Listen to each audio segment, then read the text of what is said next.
Hello, you know, winter and early spring is the perfect time to get away from it all and treat yourself to a mini break here in the UK, and not just in the obvious places where everyone goes. It's a great chance to really explore.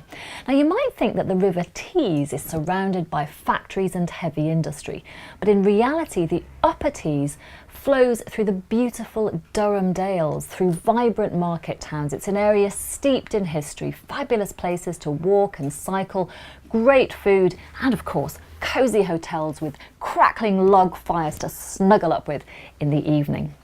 In this programme we're going to take a journey along the River Tees, from England's highest waterfall right to the edge of industrial Teesside. We're basing ourselves in Pierce Bridge, from there working our way along the Upper Tees. It's a great location, less than an hour from Newcastle, Leeds and the Lake District. Our adventure starts here, close to the source of the river. So our first stop on the journey down the River Tees is just down here, around a third of a mile walk, and we'll come to one of the most spectacular sights on the river.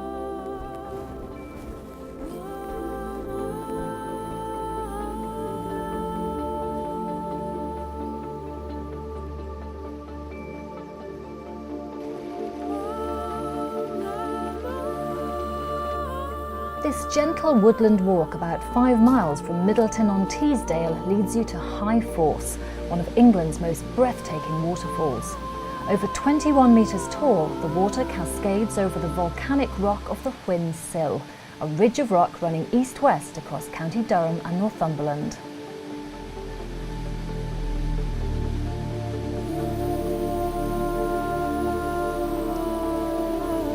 It's incredibly noisy down here, but it really is a fantastic sight, seeing the River Tees pouring down over that precipice into the limestone gorge below. And of course erosion means this gorge just keeps on growing. It currently measures around 700 metres. It's just stunning.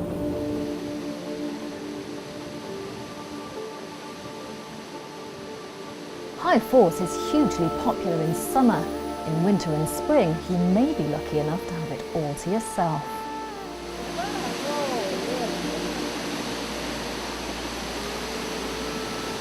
You come here for a little visit. What do you think of the falls? I think it's quite spectacular actually. I like to see the natural colours at all the different times of year.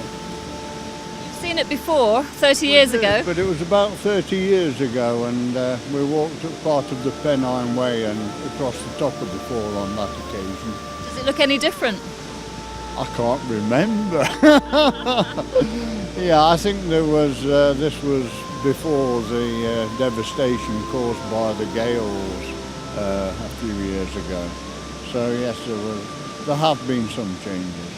It's a good spot for tourists, isn't it, this? It's beautiful, I love it. Yes, it's a beautiful spot for tourists, and I imagine that in the spring and the summer, when the weather's much better, that there will be many about.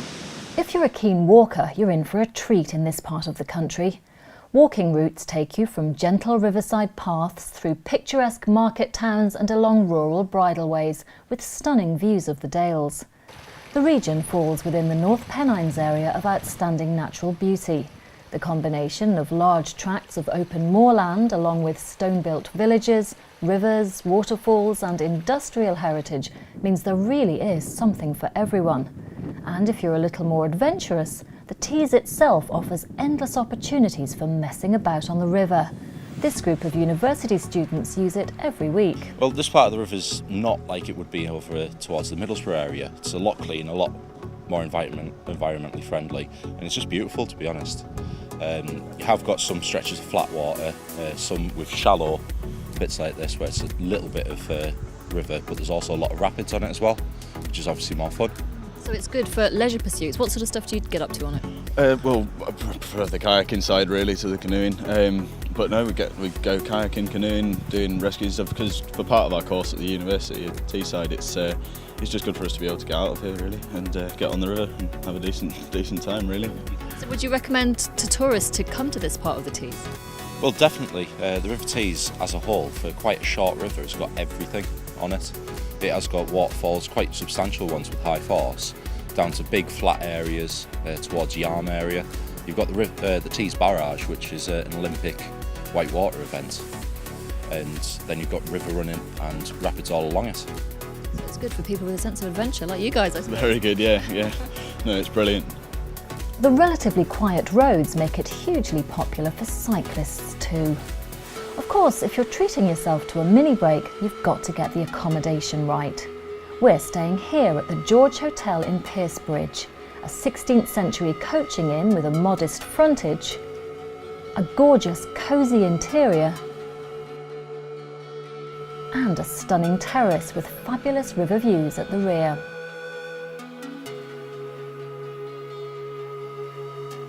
There's a huge amount of history attached to this place. The notorious Dick Turpin, the highwayman, is thought to have stayed here and in fact hidden in a priest hole in the bar just around the corner. But the most fascinating story is about this clock. In 1875, the American songwriter Henry Clay Work came to stay here. He was told a story that this clock started to lose time after the death of one of the Jenkins brothers who ran the George, and then it stopped altogether after the death of the second Jenkins brother. Inspired by this story, he wrote the song Grandfather's Clock, and shortly afterwards every clock that looked like this began to be known as a grandfather clock. Interestingly, to this very day, this one has never worked again.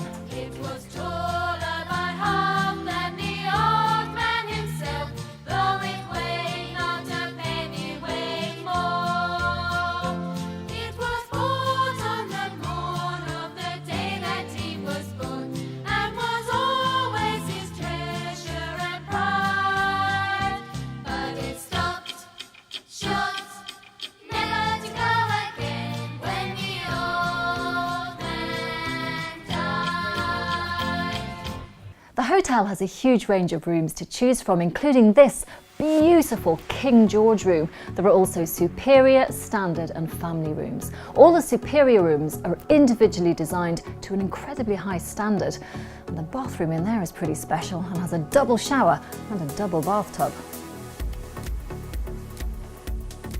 Barnard Castle sits on the north side of the River Tees and is named after the castle it grew up around. The castle was built by the Normans and was eventually inherited by King Richard III. It fell into ruins after his death. It's now looked after by English Heritage and is open to the public.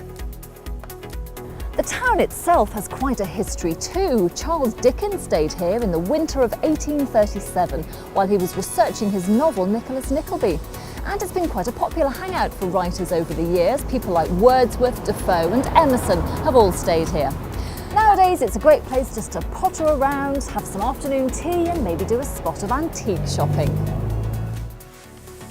In fact, you could spend a long time shopping for antiques in Barnard Castle.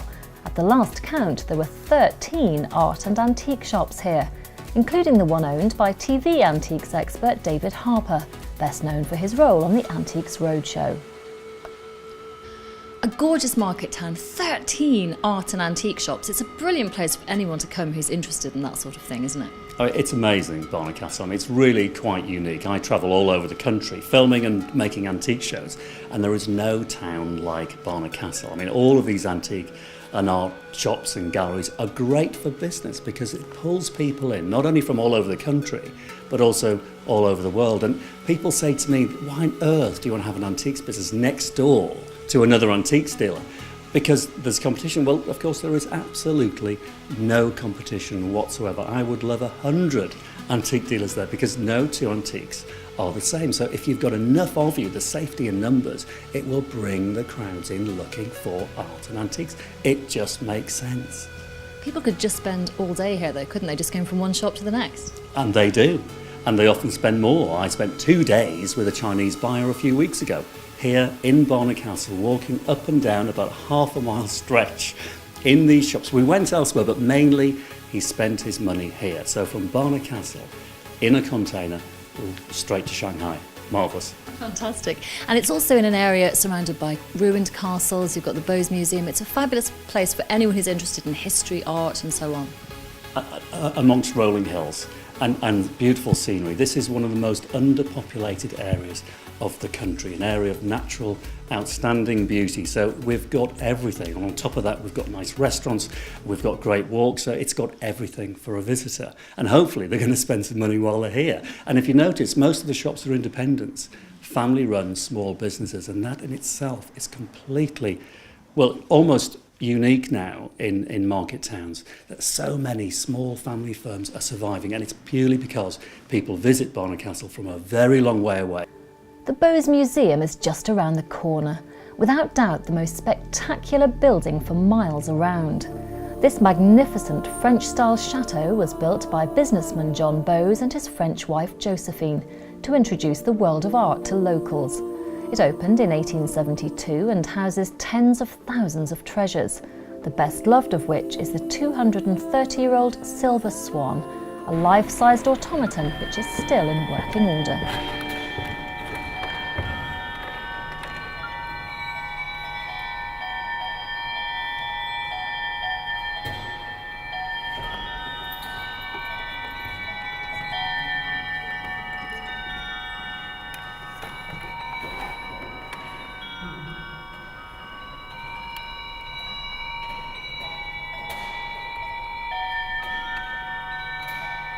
We've just seen the amazing Silver Swan doing its thing. Tell me a bit about the history of it and where it came from and so on. John Bowes bought the Silver Swan for £200 and now it's priceless. We wouldn't give it away. It's our most famous object at the Bowes Museum. It's a clockwork automata and it works with 3 pieces of clockwork which moves the swan's neck, the glass rods which look like water, and also the musical box. And is it really popular? Do people just come here specially to see it? Yes, it's very popular. I'm education officer at the museum and the children absolutely love seeing the Silver Swan moving. It's very, very special. Now let's talk a bit about John and Josephine, because I know that they started it all off, but then things went a bit wrong and there's a bit of a sad story attached to them, isn't it? Tell us a bit about them. Yes, John Bowes is from the Teesdale area. He had a house just outside of Teesdale called Streatham Castle, which was his ancestral home.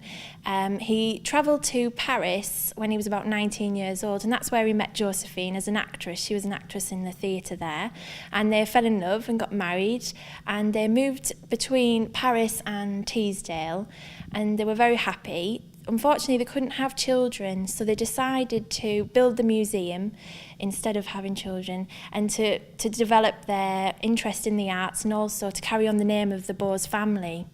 They collected about 15,000 objects, including metalwork, textiles, ceramics, all sorts of fabulous things which are displayed inside the museum. But, and Josephine, she laid the first stone in the museum, and John was supposed to lay the final stone, but unfortunately neither of them saw the museum complete, as they both sadly died before the museum was finished.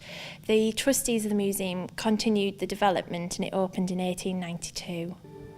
There are so many thousands of items here that I could just spend days looking at them, but one particular exhibition has just caught my eye. It contains the word fashion. I can see some dresses, so I'm off to have a look.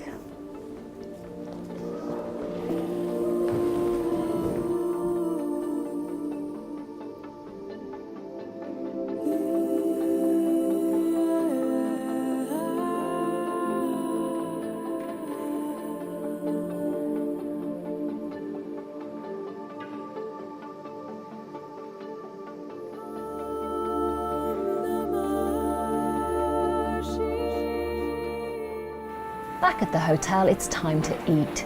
In the kitchen, award-winning chef Craig Wandless is preparing lunch for a party of guests. Well, I've been chefing for about 6 years now, worked in a few good restaurants.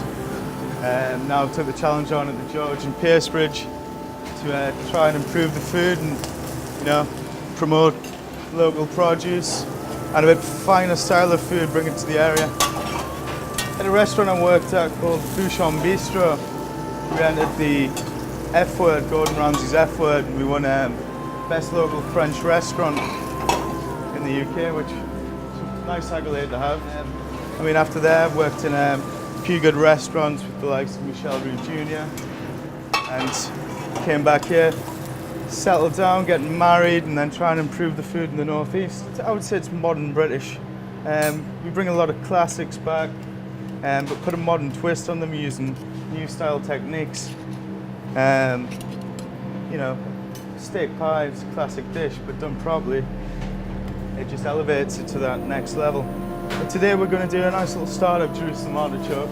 It's in season. We're going to serve that with some onion ashes. Put a few combinations together, sweetened it up a bit, and it works really well and looks amazing on the plate. Main course wise, We're reinventing the classic, chicken, bacon and sweet corn. It's got a real modern twist on it. We'll leave the surprise till you actually sit down and eat it. Dessert today, we're going to do a classic chocolate fondant made with burnt rosette butter, so it's got a nutty texture to it. We're going to serve that with some pistachio cream, pistachio sorbet, a bit of chocolate syrup, all things nice.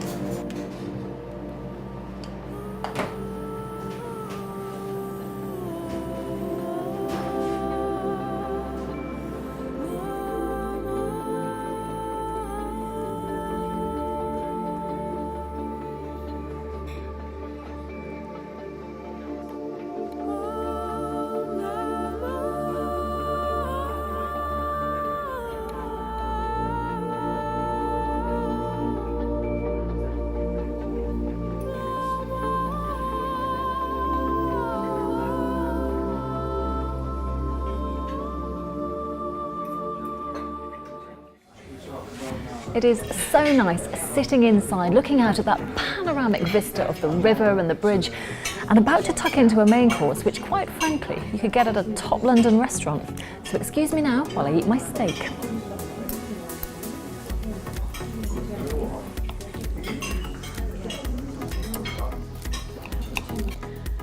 It's time to tear ourselves away from the restaurant and carry on down the river.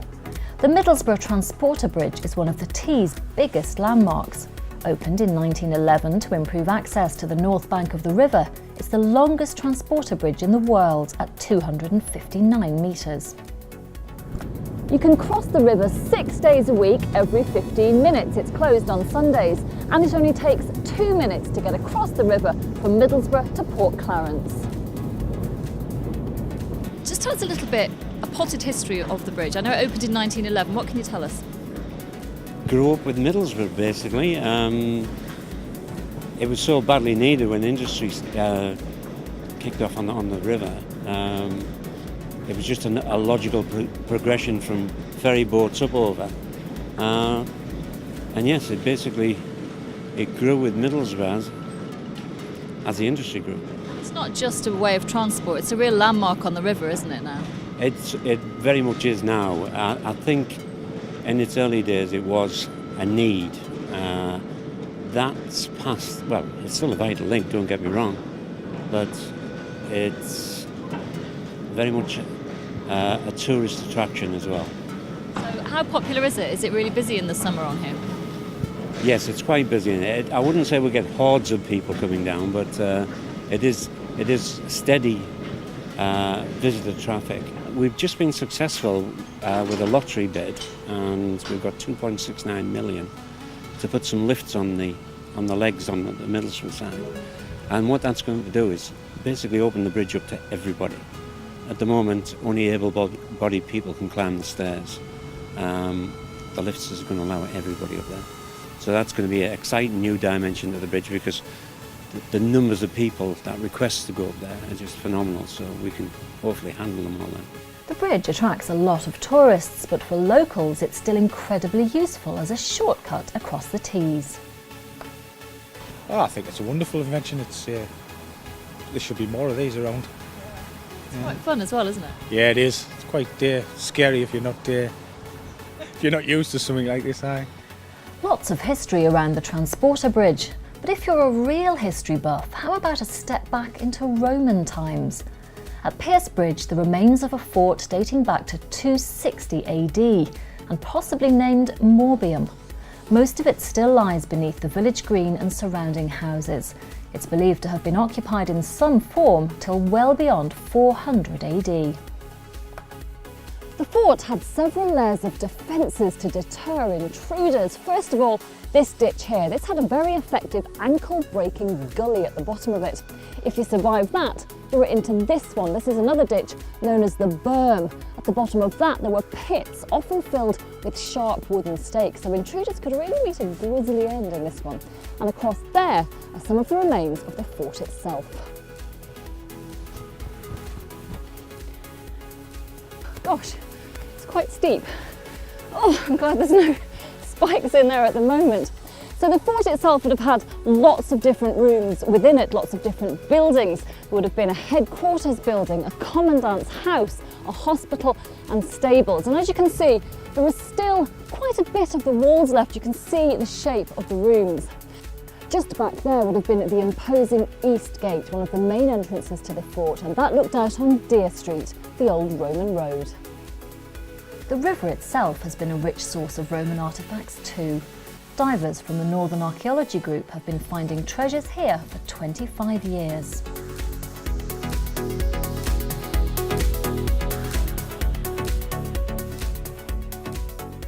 So I've just watched you in there doing your thing. Have you found anything today is a big question. Yeah, one or two little bits and pieces. Show me then, I'm excited. The 25 years, they're still coming out, you know. Oh wow, gosh, what's that then? It's a Roman brooch. Still got the needle, the pin in it, which would be tied onto your togo or what you call it. That's exciting, isn't it? And is that quite a common thing to find in there then? We find quite a lot of them actually, but we've been finding a lot of German ones as well. So we know it's a German cohort. Must have stopped at Petersbridge. So you've been diving here for 25 years. Tell me about some of the sort of things you found over that time. Oh, the first time I went in, it was 25 years ago. It was just like Aladdin's cave in there. There was like Roman pottery sticking out the surface of the river, and then we start finding coins. I'll show you one of the coins. That's the type of things we find, you know, like lots of Roman coins. I think there's a silver in there somewhere. Wow. Oh, there you are. There's the. Oh no! Okay, not quite Roman then. But they are actually Roman coins. That's incredible. Yeah, and that's a tiny little finger ring. Wow. But that's not bad for like sort of 4 hours in the water, you know. Yeah. That's fantastic. It's not a great hourly rate. Still, it's exciting. I'm very excited by it. Oh, you see the Roman head on there, look. Yeah. It's what they call a radiate head. And why did all these things end up in the water? I've heard it's some sort of gifts to the river gods. Is that what it is? Yeah, well, just across here, this is the famous Deer Street Roman road. Yeah. Now that comes down here and crosses the River Tees at this point here. Now there'll be a big wooden bridge across here which lasted from the 1st century right through to Saxon times, because we even find Saxon brooches. You know, I've got one back in the car where I can show you what we found. But you know something, we'll both agree that one of the best parts about diving here is coming out the water on a winter's day, you know, with a few finds, and then going up to the old George Hotel in front of the big roaring fire with a nice pint of real ale, and we sit at the bar and we put all the finds along the bar what we found, and the locals is into them, the visitors into them, you know, and it's just absolutely wonderful. And we always get people down here, don't we? Got people down here, and 9 out of 10 we end about 20 minutes giving a lecture, talks, explain what's going on in the river, what we do and what we find and where the stuff goes, and then we all go back to George again. And sadly, that brings our trip to the Tees to an end. It's been absolutely fantastic. We've seen some stunning scenery, met some of the friendliest people I've met in a long time, and we've had this lovely hotel to come back to at the end of the day. If you want to treat yourself to a mini break, this is one I thoroughly recommend. Do join us next time for more glimpses into the treasures of hidden Britain.